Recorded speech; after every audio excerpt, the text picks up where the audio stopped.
We are live on Facebook with Tanya Van Rickley out of Florida, national team leader for EXP Realty.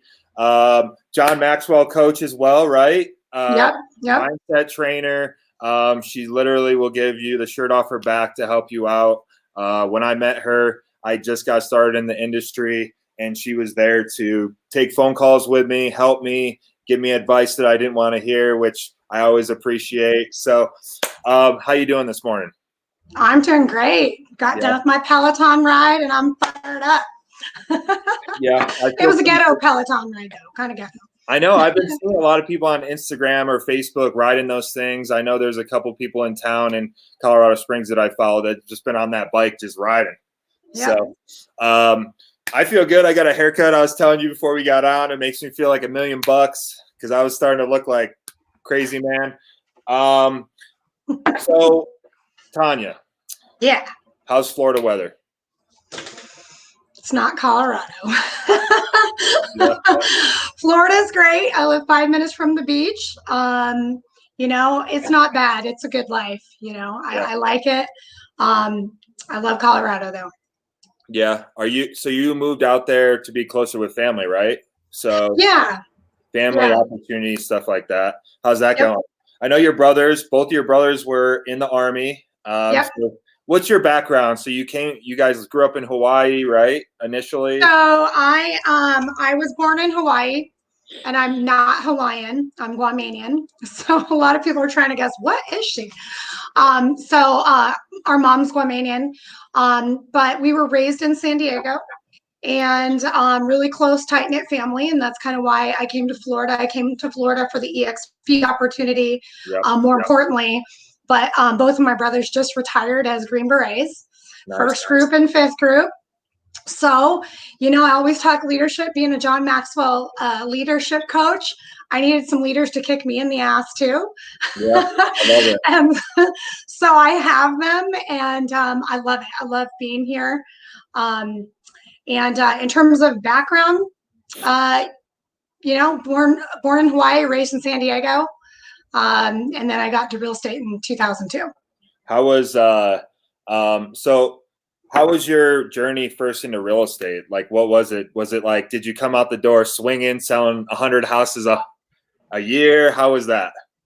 Well, I got into real estate actually when I had my second child, which was in 2002.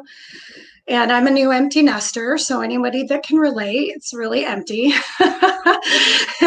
And so I got actually into real estate when I was working for Wells Fargo Bank. I was a branch manager. I was in personal banking, business banking, and I was knocking on doors of companies that had 20 million or more in sales. And I thought, you know what, I can knock on some doors. My former husband was in real estate, and I joined him. And so we sold homes in Encinitas and worked for Coldwell Banker. It was a phenomenal experience. And basically we did business by referral. And it was great. I learned from some of my best coaches, which is the same advice that I give people now, is it's all about units, right? So if you focus on units, you can control your income. Volume's great, but focus on units. And so we actually worked all of San Diego, worked on units. We did some farming.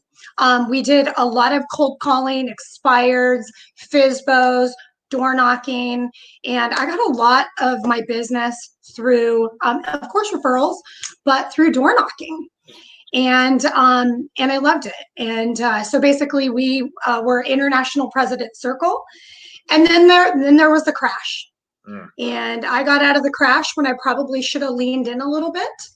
And it's something that I encourage people to do is right now, lean in, be all in, because these kind of shifting markets and down markets create a lot of opportunity, but you have to be very strategic about who's leading you and your plan. Awesome. And then I went to become the team leader at Keller Williams in Colorado Springs. So nice. I want to talk about that here in a minute. So you talked about leaning in. So how are you leaning in right now with, I know you're big on leadership, feeding the brain with positive stuff that's going to propel you to keep you moving forward, right? Not, and we're both big on business books and self-help and stuff like that. So what are you reading right now? What are you listening to? And what do you recommend?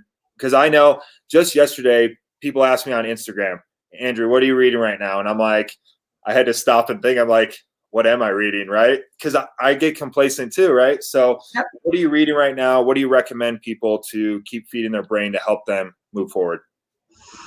Well, first and foremost, I'm reading the Bible every day, so that's my faith. Mm. But I am a leadership guru, and I love leadership, so I'm reading a couple books. I'm reading John Maxwell, Leadership Gold. So if you're a leader or you're an aspiring leader, this is a really great book because leadership is influence. And in real estate, we talk about numbers, numbers, numbers. Numbers are great, but more importantly, you are influencing and attracting people. So if you want to influence and attract people, then be better, do better, right? Right now, we've all kind of lost our mojo a little bit, right? Even myself, people look at me like, you're so confident. And I'm like, I am, but I wasn't this week, right? Yeah. And you have to feed your brain with things that are going to help you do better. So the thing is right now, when we're influencing and attracting people, leaders distinguish themselves during tough times. And if we want to continue to influence and attract people and bounce back, we need to be feeding our minds, being better. We need to be in a self-development and growth phase. And we have to be really proactive about it because that drunk monkey in your head could say, you ain't going to do this. You're not going to survive this. And then you pick up a book like this, you're like, oh, heck, I can do that. So that's one of them. The other one is Essentialism. This is a book that was a New York Times bestseller as well. And what's great about this, it's the disciplined pursuit of less, right? So right now we're being forced to do less, and it's actually really uncomfortable for all of us. But in the book, it talks about your mindset. It talks about playing more. It talks about following your passions. And right now, there's no better time to figure out what your strengths and your passions are to stay in your strength zone. Like, what is your strength zone? And try to figure out where it is and stay in it. Cool. And then, of course, Napoleon Hill, Think and Grow Rich. Are you listening to any audios right now or anything like that? Or I'm listening to Profit First. okay. I love Profit First. I'm listening to a lot of real estate leaders, and I also listen to Chris Heller, who is the former CEO of Keller Williams, and one of the reasons why I'm actually at EXP. And he's, what I'm doing is I'm listening to leaders that have been in the business 2, 3, and 4 decades, how they've shifted, how they survived other markets they're doing to shift their technology and their systems. So Chris Heller for me is my go-to leader. It's when you follow people that have actually done it and been through it, then why reinvent the wheel, right? You are the sum total of your 5 closest leaders. I love it. Speaking of, I am going to drop a little thing in here while we're doing this. Speaking of former industry leaders, we have a free training tomorrow from 3 p.m. to 5:30 p.m. with Sean Kokoska, former KW president of 2 different sections, mapping and business training. It should be awesome. Everybody's welcome. It's not brokerage centric. It is open to everybody. It's going to be amazing. So thank you for that. I'm definitely going to get that second book because I don't have it. I do have the first book audio, so I need to. It's best on audio. Okay. All right. Cool. I always, whenever I buy a book, I always get the audio version as well because I do a lot of traveling and I like to just toss in my headphones and just like zone out on the plane. But all right. So, how was your journey from KW? Because I know KW in Colorado Springs, it's an amazing company. There's a ton of great leaders and they're doing a lot of great things. what was it that you saw that made you transition from there to EXP? Were they trying to get you over for a while? What was it? So, Yeah, I mean, being in the industry for so long and actually working for Chris Heller, mhm. I know a lot of people. Yeah, And so I've had a lot of people trying to recruit me, and the timing just wasn't right. And I knew that I wanted to build generational wealth. I wanted, as a real estate coach as well, I wanted to make sure that my agents that I'm coaching actually had the tools that were easy and effortless, right? Like you didn't have to become a rocket scientist or a performance marketer to actually make money in this business. And so first and foremost, it was the opportunity, seeing everybody in the crash in 2000, watch realtor everything, including myself. And I think that it's really, really important to have a passive income. And, it doesn't have to be, everybody has different goals, but yeah, any passive income is better than any income, right? Than yeah. no income. So I went over there for that. And then also because of it being a frictionless platform, I really appreciated that. Nice. And when you say frictionless, what do you mean by that? Do you, I mean, because I personally love the world, right? There goes that Um, hearing. oh, sorry. And I think we're kind of, is there a delay? I think there's a delay with me. So, but I'm not sure. So when I think frictionless, I think, PJs sitting from home, not having to drive across town, hop in the world and learn from the best. That's for me frictionless because when I didn't join a team, EXP was my first thing. So this is all I know. So what do you mean by frictionless for you? Well, I use the word frictionless from one of my leaders who has been in the business 3 decades. And I thought, wow, that's a great word. When Yeah. I mean frictionless platform is meaning you can grow all over the country Mm. without having to ask permission, right? Without having to pay different brokerages throughout the company, without having to pay to play, right? Yeah. It's when we're growing, our whole purpose is to serve our clients. Our whole purpose is to help people buy and sell homes, right? Create wealth for themselves and their family. And when we have to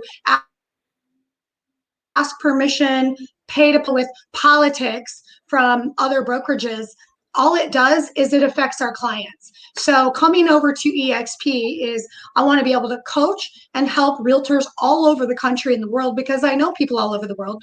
And I want to be able to help my clients as well.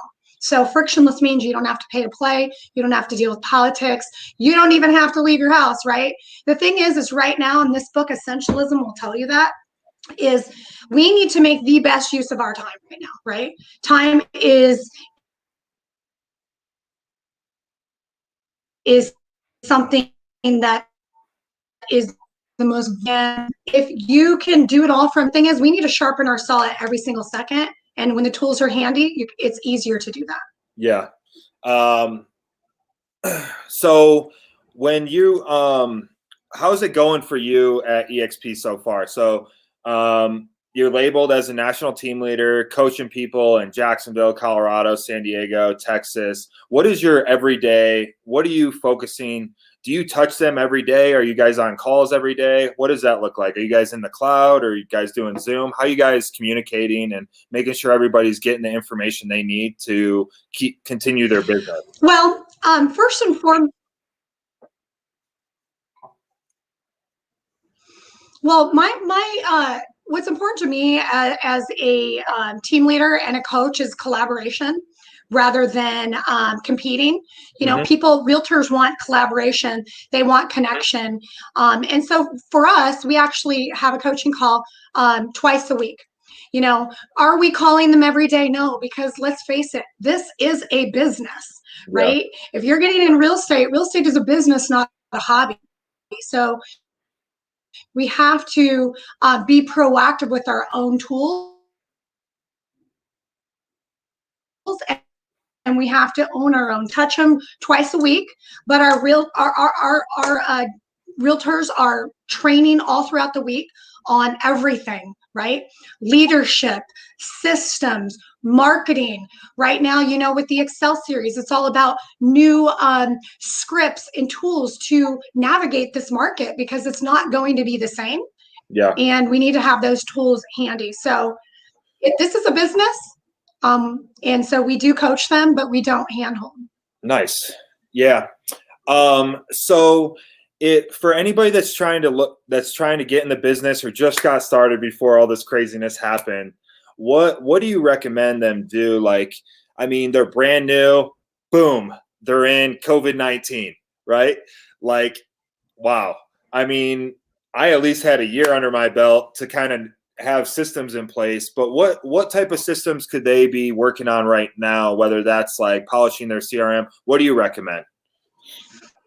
First and foremost, I'm going to recommend mindset, right? Okay. You talked about the mindset.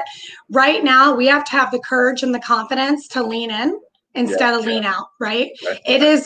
There's no better time than to make real estate work because this isn't the time that you could just go get another job, right? This isn't the time where you can just go, hey, I'm gonna go back to lean in and build the courage and the confidence and the competence. So I recommend building your competence. And when you build your competence, you're building that confidence. So make sure that you are being fully immersed. I will say the people that I'm coaching that are struggling and not doing anything, I will ask them, how many classes have you done? One, what are you doing? Are you calling people? What are you doing? They're not doing anything. So right now it is, if you want to be better, do better. So my first and foremost is reduce your expenses, right? Reduce your expenses and really look at your split. The other thing is, in order to keep your mindset straight, you have to make sure that you have leaders that are leading you, right? There are a lot of people that haven't been in this kind of market, and it's important that when you need to get picked up, you have a team behind you to say, we, not me, we can do this. Yeah. Okay. So that's the second thing. A gold mine, and everybody that I talk to is like, I need more leads. I need more leads. You cannot count on people to give you leads. You are your own walking brand. Get your database together, call people, and just check in on them, because people are going to need to buy and sell and move and get married and have babies. Life still goes on.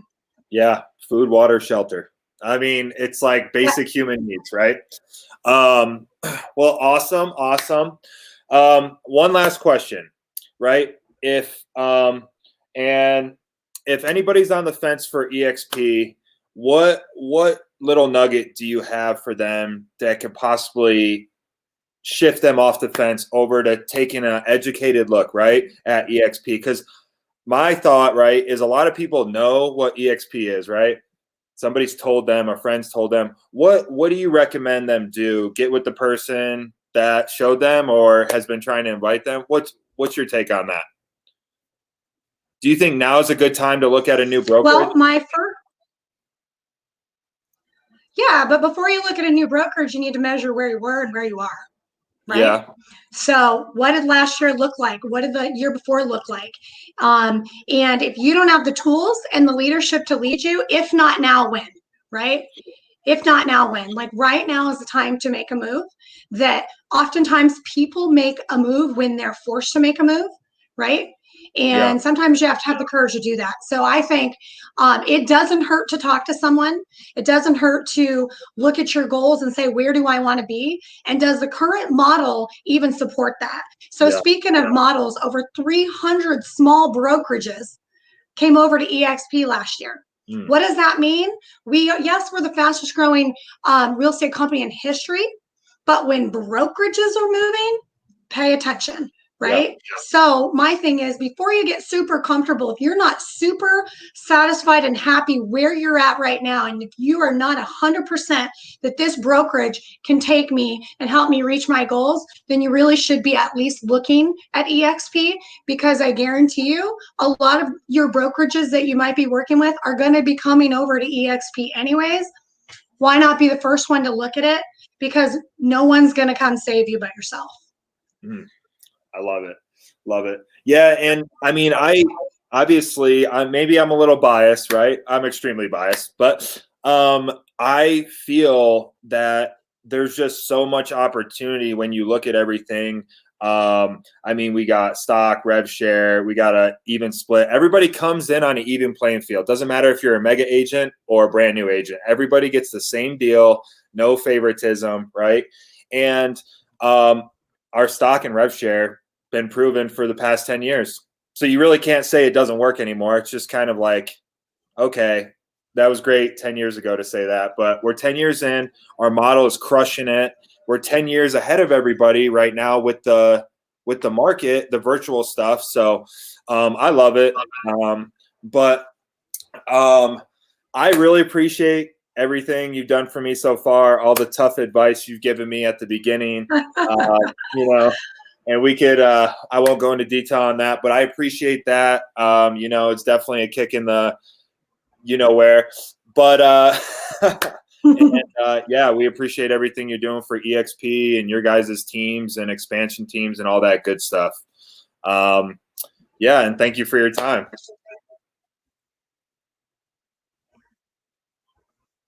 Yeah, thank you. Thank you for having me on the call. And I definitely think that people should start looking at this model because, again, your broker that's leading you right now is already looking at EXP. Most of them are. Yeah. And it's important that you look out for yourself. Yeah. And definitely look at those books. All right. Thank you. Yeah. Sorry for the delay. My internet is being weird today. But yeah, definitely look at those books she recommended. Get in podcasts. There's a lot of good free podcasts out there. She mentioned one. Tom Ferry's a free one. And just feed your mind. Don't just watch Netflix all day. So thank you for your time, Tanya. And yeah, I'm sure we'll talk soon anyway. So.